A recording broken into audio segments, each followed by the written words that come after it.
एक और स्वर्ग का राजा इंद्र गर्व से चूर अपने साम्राज्य की शक्ति में लीन और दूसरी ओर गोकुल का नन्हा बालक कृष्ण मुस्कान में गहराई, नेत्रों में सृष्टि का रहस्य।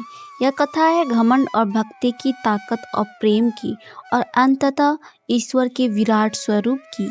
हर साल गोकुलवासी इंद्र देवता की पूजा करते थे। उन्हें मान्यता था कि इंद्र की कृपा से वर्षा होती है और वर्षा से अन्न उपजता है। कृष्ण ने यह देखकर पूछा, पिताश्री, ये किसकी पूजा हो रही है? नंद बाबा बोले, बेटा, इंद्र की, वो वर्षा के देवता हैं। कृष्ण ने गंभीर होकर कहा, हमारा जीवन पर्वतों, गायों और प्रकृति पर निर्भर है, फिर हम इंद्र की पूजा क्यों करें? हमें गोवर्धन पर्वत की पूजा करनी चाहिए, जिसने हमें घास, जल और शरण दी है। गोकुलवासी पहले हैरान हुए, लेकिन कृष्ण के शब्दों में ईश्वर की सच्चाई थी और इस तरह गोवर्धन पूजा की परंपरा आरंभ हुई। स्वर्ग में बैठे इंद्र ने देखा कि गोकुलवासी अब उसकी पूजा नहीं कर रहे हैं। वो तिलमिला उठे, मुझसे बड़ा कौन? एक बालक ने मेरा अपमान किया है, अब गोकुल को मेरी शक्ति का पता चलेगा। इंद्र ने आकाश के द्वार खोल दिए। काले बादलों का जाल, तूफानी बारिश और तेज बिजली, गोकुल डूबने लगा। बारिश थमने का नाम नहीं ले रही थी। गाय कांपने लगी, बच्चे रोने लगे, गोपियाँ जल में घिरी। हे कृष्ण, अब हमें बचाओ। इंद्र हमसे रुष्ट हैं। गोकुल का विश्वास अब एक ही नाम पर टिका था, कृष्ण। कृष्ण मुस्कुराए। उन्होंने सभी को बुलाया और बोले, डरो मत, मैं हूँ ना। फिर उन्होंने अपनी नन्ही अंगुली उठाई और पूरा गोवर्धन पर्वत उठा लिया। गोकुलवासी चकित रह गए। ये बच्चा नहीं, खुद भगवान है। 7 दिनों तक गोकुलवासी गोवर्धन के नीचे शरण में रहे। गाय, मनुष्य, पक्षी सब एकत्र हुए। बारिश हो रही थी, लेकिन कोई डरा नहीं। कृष्ण का चेहरा शांति और साहस से भरा था। 7वें दिन इंद्र थक गया। उसने महसूस किया, यह बालक नहीं, स्वयं विष्णु का अवतार है। इंद्र नीचे आया, कृष्ण के चरणों में झुका और बोला, हे प्रभु, मुझे क्षमा करें, मैं अपने घमंड में अंधा हो गया था। कृष्ण बोले, इंद्र, घमंड अंधकार लाता है और जब जब अंधकार बढ़ता है तब तब मैं प्रकाश बनकर आता हूँ। अब से गोकुल में हर वर्ष गोवर्धन पूजा होती है, न केवल गोवर्धन की बल्कि उस विश्वास की जो कृष्ण के चरणों में है। गोवर्धन लीला सिर्फ एक कथा नहीं बल्कि एक शिक्षा है। प्रकृति की पूजा करो, घमंड से दूर रहो और ईश्वर पर अटूट विश्वास रखो। जिसने पर्वत उठाया वो सिर्फ शक्ति नहीं, स्नेह और सुरक्षा का प्रतीक बन गया। जब गोवर्धन धारी कृष्ण। जय श्री कृष्ण।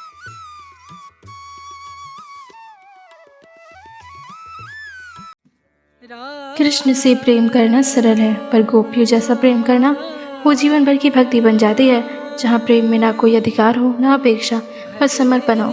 आज की कथा है गोपियों की कृष्ण भक्ति। एक ऐसा प्रेम जो देह नहीं, आत्मा से जुड़ा था। कृष्ण की बंसी पहली बार जब वृंदावन की हवा में गूंजी तो गोपियाँ ठहर गई। दूध आधा मट्ठा गया, रोटियाँ अध पकी रह गई और मन बस एक ही ओर चल पड़ा। वो और थी जहाँ कन्हैया मुस्कुराकर बंसी बजा रहा था। गोपियाँ सब भूल गई, घर, कर्तव्य, दुनिया, और बंध गई प्रेम के उस स्वर में जिसमें खुद भगवान समाया था। लोग गोपियों के प्रेम को अक्सर केवल रोमांच समझते हैं, लेकिन वह प्रेम नहीं, भक्ति थी। वो कृष्ण के साथ एक क्षण बिताने को पूरे जीवन का मूल्य समझती थी। हमें कृष्ण का साथ नहीं चाहिए, बस उनका स्मरण चाहिए। जब श्री कृष्ण ने रास रचाया तो हजारों गोपियाँ उनके साथ थी। हर एक को लगता कृष्ण सिर्फ उसके साथ है। वो था परमात्मा का अद्वैत प्रेम, जहाँ हर आत्मा को उसके अनुरूप कृष्ण मिलते थे। हम नहीं जानती कृष्ण कौन है, बस ये जानते हैं वो हमारे भीतर हैं। जब कृष्ण मथुरा चले गए, गोपियाँ अकेली रह गई, पर उन्होंने कभी रोककर उन्हें बुलाया नहीं, कभी उनसे शिकायत नहीं की। उन्होंने अपने मन को मंदिर बना लिया और कृष्ण को उसमें बसा लिया। अब वो दूर नहीं, अब वो हर श्वास में बसे हैं।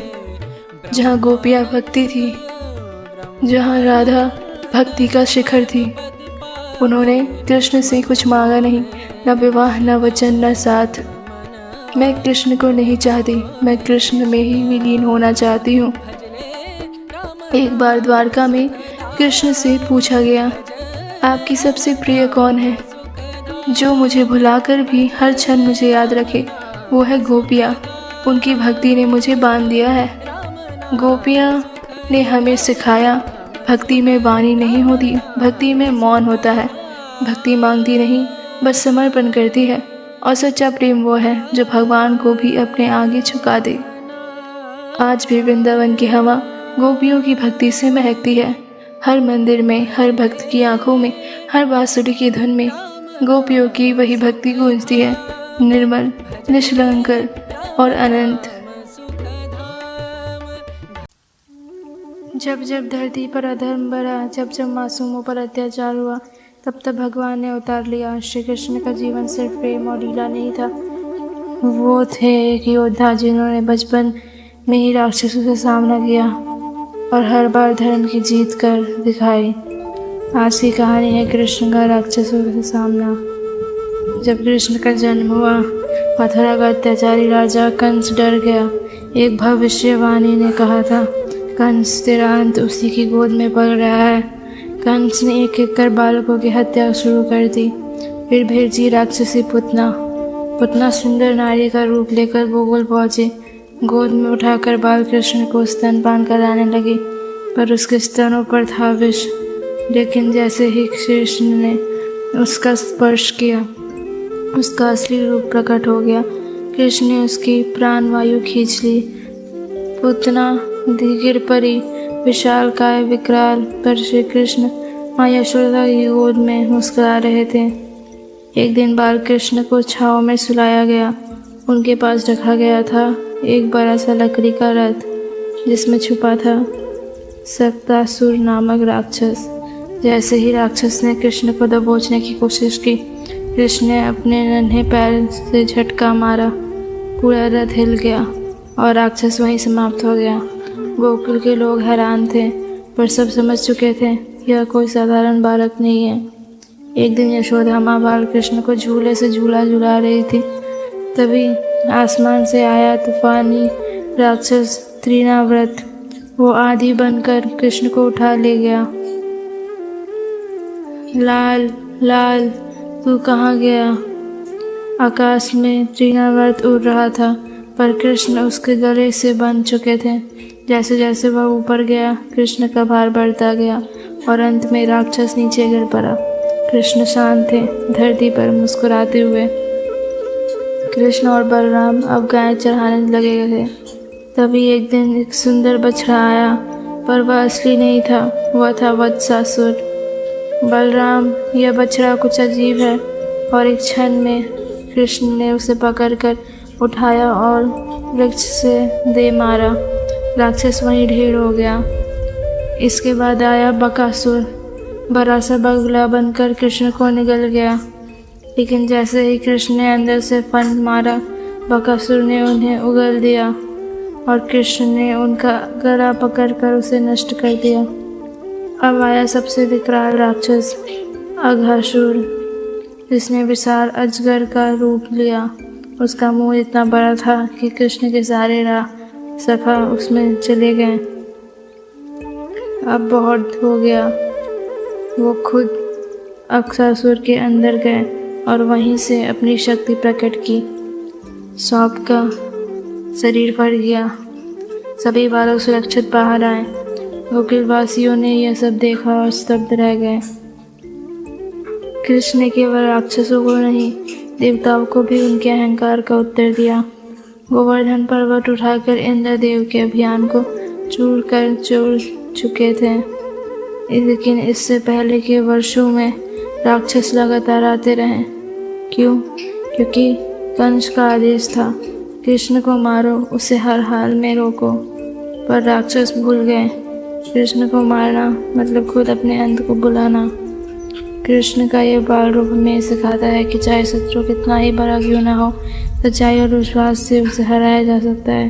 कन्हैया की हर लीला में सिर्फ चमत्कार नहीं बल्कि संदेश है कि जब कोई मासूम की रक्षा के लिए उठ खड़ा होता है तो वो ही कृष्ण बन जाता है। जिस घर में नटखट नंदलाल की किलकारियाँ गूंजती है वहाँ सिर्फ माँ का नहीं, प्रेम, मुस्कान और जीवन की मधुरता भी घुल जाती है। आज की ये कहानी है नटखट नंदलाल की किलकारियों की, जहाँ शरारत एक लीला है और मुस्कान एक आशीर्वाद। गोल के नंद बाबा के घर जब कृष्ण ने जन्म लिया, पूरा गांव जैसे रोशनी से भर गया। यशोदा माँ की गोद में नन्हा कन्हैया मुस्कुरा रहा था और हर किलकारी के साथ माँ का दिल एक नई ममता से भर जाता। लाल, तू कितना प्यारा है, तेरी हंसी से जैसे मेरी सारी थकान मिट जाती है।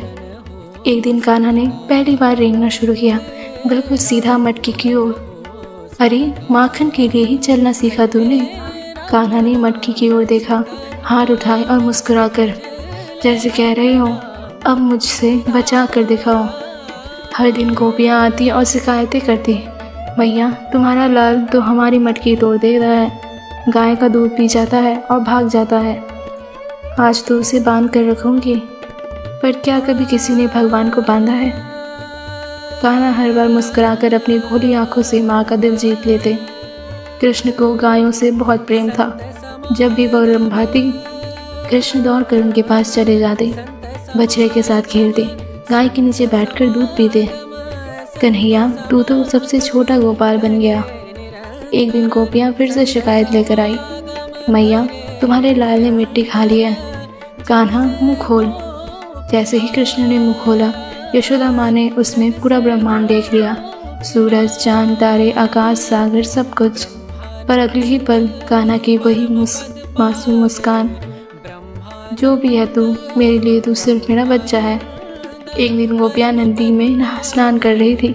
कान्हा छिप कर आए, उनके कपड़े उठाए और पेड़ पर चढ़कर बैठ गए। कन्हैया, नीचे उतर, हमारे कपड़े दे, पहले वादा करो माखन रोज दोगी। ऐसी ही थी उनकी शरारतें, नटखट, प्यारी और लीला से भरी। कृष्ण की शरारतों में राधा का नाम ना आए, ये कैसे हो सकता है? राधा और कृष्ण बचपन से ही एक दूसरे के रंग में रंगे थे। कभी राधा रूठती तो कृष्ण बंसी बजाकर मनाते, बांसुरी नहीं, माफ़ी चाहिए। राधे, तेरी नाराज़गी भी मेरी लीला है। जहाँ कान्हा चलते वहाँ वृंदावन हंसता, जहाँ वो हंसते वहाँ फूल खिलते। उनकी हर किलकारी से धरती पर नई ऊर्जा बहती। कान्हा की ये बाल लीलाएं हमें सिखाती है कि जीवन गंभीर है नहीं, एक मधुर लीला है। थोड़ी शरारत, थोड़ी मुस्कान, थोड़ी ममता और बहुत सारा प्रेम। जब जीवन थकाने लगे तो बस कान्हा की किलकारी याद कर लेना और मुस्कुरा देना। वृंदावन की गलियों में रौनक थी, हर घर सज रहा था। गोपियाँ इंद्रदेव की पूजा की तैयारी कर रहे थे। जल्दी करो, अगर इंद्रदेव प्रसन्न हुए तो वर्षा अच्छी होगी, फसल लहराएगी। लाला, तू भी पूजा में आना, आज इंद्रदेव की पूजा है। नन्हे कृष्ण ने सबको देखा, फिर माँ से पूछा, मैया इंद्र कौन है? क्या वो ही वर्षा करते हैं? हाँ बेटा, वो देवता हैं, हमारे खेतों को पानी देते हैं। लेकिन हम गोपालक हैं, हमारा जीवन तो गोवर्धन पर्वत और गायों से चलता है, क्यों ना हम गोवर्धन की पूजा करें। गोप और यशोदा माँ थोड़े चौंके, लेकिन कृष्ण की बातों में तर्क था। सबने धीरे धीरे उसकी बात मान ली। अगले दिन पूरे वृंदावन ने इंद्र की जगह गोवर्धन पर्वत की पूजा की। गायों को सजाया गया, अन्नकूट का भोग बनाया गया और गोवर्धन को माला पहनाई गई। कृष्ण ने स्वयं गोवर्धन का रूप लेकर भोग स्वीकार किया। सभी गोपियाँ और गोप आनंदित हो उठे। स्वर्ग में बैठे इंद्र ने यह देखा, मेरी पूजा बंद, एक बालक ने मेरी जगह ले ली। अहंकार ने विवेक को ढंग दिया। इंद्र ने अपने मेघों को आदेश दिया, जाओ वृंदावन को नष्ट कर दो, ताकि सब जान ले इंद्र की शक्ति क्या होती है। आसमान काला हो गया, बिजली चमकी, बारिश ऐसी कि वृंदावन डूबने लगा। गोपियाँ डर गई, बच्चे रोने लगे, गाय इधर उधर भागने लगी। लाला, तूने क्या किया? हमें बचा। कृष्ण मुस्कुराए, शांति से आगे बढ़े और अपनी छोटी सी अंगुली उठाई। एक ही पल में पूरा गोवर्धन पर्वत उठ गया। डरो मत, सब मेरे पास आ जाओ, ये पर्वत अब तुम्हारी छत है। 7 दिनों तक श्री कृष्ण ने गोवर्धन पर्वत को अपनी उंगली पर उठाए रखा। गोप गोपियाँ गायें सब पर्वत के नीचे सुरक्षित थे। बिना थके बिना डरे कृष्ण वही खड़े रहे। ये मेरा छोटा भाई नहीं, स्वयं नारायण है। इंद्र को अब समझ आया वो किससे लड़ रहा था। अहंकार टूट गया, वो स्वर्ग से नीचे आया। प्रभु मुझे क्षमा करें, मैंने आपको पहचान नहीं पाया। जब किसी को अपनी शक्ति का गर्व होता है तो वो भूल जाता है वास्तविक शक्ति विनम्रता में है।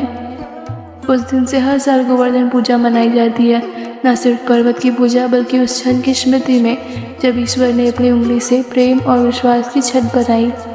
कृष्ण ने गोवर्धन पर्वत सिर्फ एक बार नहीं उठाया, वो हर दिन उठाते हैं। जब भी कोई संकट में होता है, जब भी कोई डरा हुआ होता है, बस विश्वास चाहिए, भक्ति चाहिए और एक पुकार, हे गोवर्धनधारी रक्षा करो। जब कोई भी बुराई दुनिया में सिर उठाती है तो ईश्वर एक नई लीला रचते हैं। वो कभी बाल रूप में, कभी योगेश्वर बनकर हर अधर्म को मिटा देते हैं। आज की कथा है तृणावर्त राक्षस की अंत की। एक ऐसा राक्षस जो हवा की तरह आता है और तबाही की तरह बर्बादी फैलाता है। लेकिन आज वो टकराया परमेश्वर श्री कृष्ण से, जिसका बचपन भी बुराई के लिए काल बन गया। मथुरा में कंस बेचैन था। पुतना और संकटासुर दोनों का अंत हो चुका था और उसे अब डर सताने लगा था। मेरी मृत्यु निकट है। उसने अब बुलाया तृणावर्त, एक राक्षस जो आंधी और बवंडर में बदल सकता था। जा, कंस ने कहा, गोकुल में एक बच्चा है, उसे उठा ला या खत्म कर दे। गोकुल में सब सामान्य था। श्री कृष्ण अब थोड़े बड़े हो चुके थे, पर अब भी बाल रूप में चंचल और प्यारे। यशोदा माँ ने उन्हें स्नान करा के खूब सजाया और गोद में खिलाने लगी। तभी हवा का रुख बदल गया। चारों ओर धूल पत्ते और तेज आंधी छा गई। गोकुल में तूफान सदृश बन गया। लोगों के घरों दरवाजे बंद कर लिए। वो समझ नहीं पाए कि यह प्रकृति तूफान नहीं बल्कि तृणावर्त राक्षस का आगमन है। तृणावर्त ने अदृश्य रूप में बालकृष्ण को गोद से उठा लिया और तेज हवा में आसमान की ओर उड़ चला। यशोदा माँ घबरा गई। अरे मेरा लल्ला कहाँ गया? कन्हैया कन्हैया। पूरा गांव परेशान हो गया। चारों ओर अंधेरा छा गया था, किसी को कुछ नहीं दिख रहा था। नंद बाबा और गोप हर दिशा में कन्हैया को ढूंढने लगे, लेकिन तृणावर्त भूल गया था जिसे वह एक साधारण बच्चा समझकर उठा लाया था तो वह स्वयं परमात्मा है। जैसे जैसे तृणावर्त उसे ऊपर ले जाने लगा, उसे अपने शरीर पर एक भारी बोझ महसूस हुआ। उसका शरीर कांपने लगा और फिर श्री कृष्ण ने उसका गला पकड़ लिया। तृणावर्त ने देखा उस बालक की आंखों में पूरा ब्रह्मांड चमक रहा था। तृणावर्त अब ना तो ऊपर उड़ पा रहा था, न नीचे उतर पा रहा था। उसका शरीर सुन्न होने लगा। वह चिल्लाया, कांपने लगा और अंततः धड़ाम वो एक विशाल चट्टान पर गिर पड़ा और वही उसका अंत हो गया। कृष्ण जी सही सलामत उसके ऊपर बैठे मुस्कुरा रहे थे। जब तूफान शांत हुआ, लोग धीरे धीरे बाहर निकले, तब उन्हें एक दिशा से एक चमत्कारी आवाज़ सुनाई दी, कन्हैया की हंसी। सब दौड़कर पहुंचे और देखा एक विशाल शव के ऊपर कन्हैया बैठे मुस्कुरा रहे थे। यशोदा माँ ने उन्हें गले से लगा लिया और आंसुओं से भर लिया। तृणावर्त जिसने जीवन भर तबाही मचाई, वो भी श्री कृष्ण के स्पर्श से मोक्ष को प्राप्त हुआ। ईश्वर का न्याय भी दया से भरा होता है। बालकृष्ण सिर्फ हंसते हैं, पर उनकी हंसी में विश्व का कल्याण छिपा है। जिसने तूफान को हराया, जिसने अधर्म को गिराया, जो गोद से आसमान तक गया और फिर भूमि पर धर्म की जीत बनकर लौटा, वही है भगवान श्री कृष्ण। जय श्री कृष्ण।